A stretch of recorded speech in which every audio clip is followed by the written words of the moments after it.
আপনাদের সামনে মূল্যবান বক্তৃতা রাখছেন বাংলাদেশ জাতীয়তাবাদী দল বিএনপি পলাশবাড়ী পৌর শাখা সংগ্রামী সাধারণ সম্পাদক ও বিশিষ্ট সুইমিং নেতা পলাশবাড়ী গাইবান্ধা জেলা তালাজুল নিবাস নারী সমিতি শ্রমিক ইউনিয়নের সভাপতি আমার বন্ধুবার জনাব মুশফিকুর রহমান রিপন।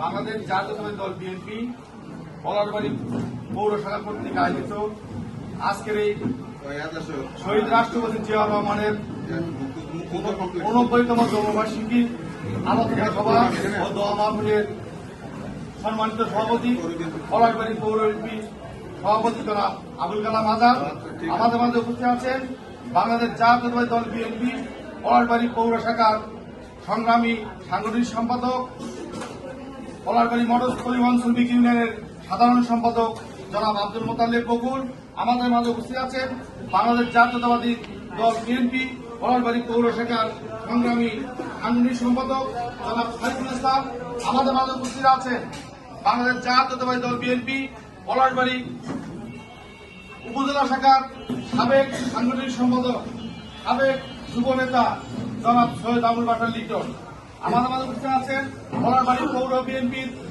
সকল পর্যায়ে অঙ্গ সংগঠনের আহ্বায়ক সদস্য সচিব বৃন্দ আমাদের মাঝে উপস্থিত আছেন পলাশবাড়ী উপজেলা মহিলা দলের সভানেত্রী এবং পৌর মহিলা দলের নেতৃবৃন্দ এবং আমার সামনে উপস্থিত 9টি ওয়ার্ডের পলাশবাড়ী বিএনপি অঙ্গ সংগঠনের নেতাকর্মী ভাইয়েরা প্রথম আমার বাংলাদেশ জাতীয়তাবাদী দল বিএনপি পলাশবাড়ী পৌর শাখার পক্ষ থেকে জানাই রক্তিম শুভেচ্ছা অভিনন্দন।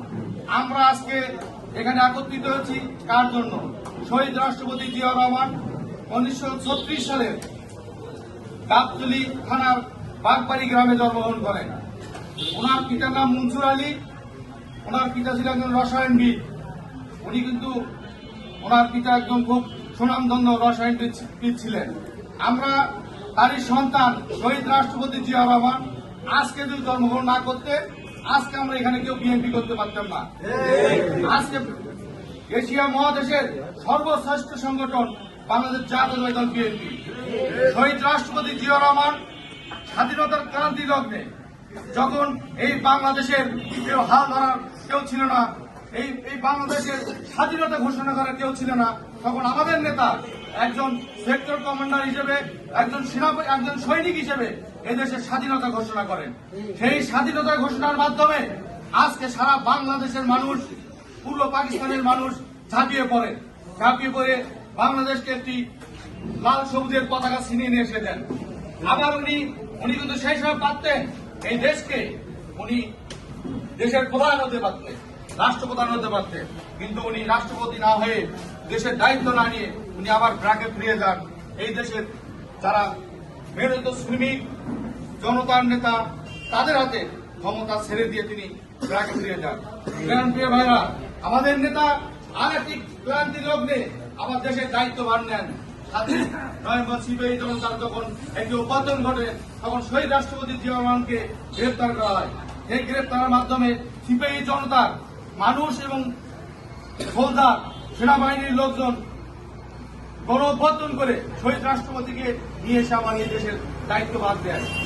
আমাদের নেতা জনাব তারেক রহমান বলেছিলেন শহীদ রাষ্ট্রপতি জিয়াউর রহমান বাংলাদেশের প্রথম নির্বাচিত রাষ্ট্রপতি। আজ এই কথাটি সত্য। বাংলাদেশে 1978 সালের আগে কোন নির্বাচিত রাষ্ট্রপতি ছিলেন না। আমাদের নেতা শহীদ রাষ্ট্রপতি জিয়াউর রহমান প্রথম নির্বাচিত রাষ্ট্রপতি ছিলেন।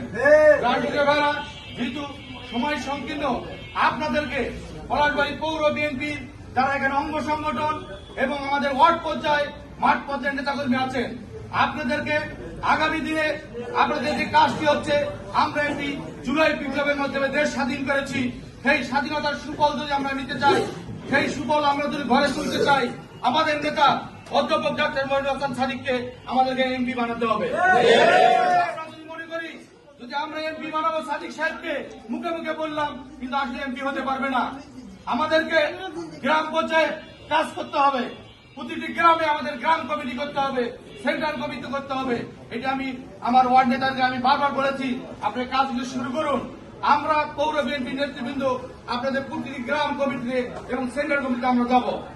আসলে আমি আজকে আমরা আহ্বান জানাচ্ছি যারা ওয়ার্ড পর্যায়ের সভাপতি, সাধারণ সম্পাদক, সাংগঠনিক সম্পাদক এবং সিনিয়র নেতৃবৃন্দ আছে, আগামী দিনে আজকের পর থেকে আপনারা এই গ্রাম কমিটি করবেন, ওয়ার্ড সেন্টার কমিটি করবেন।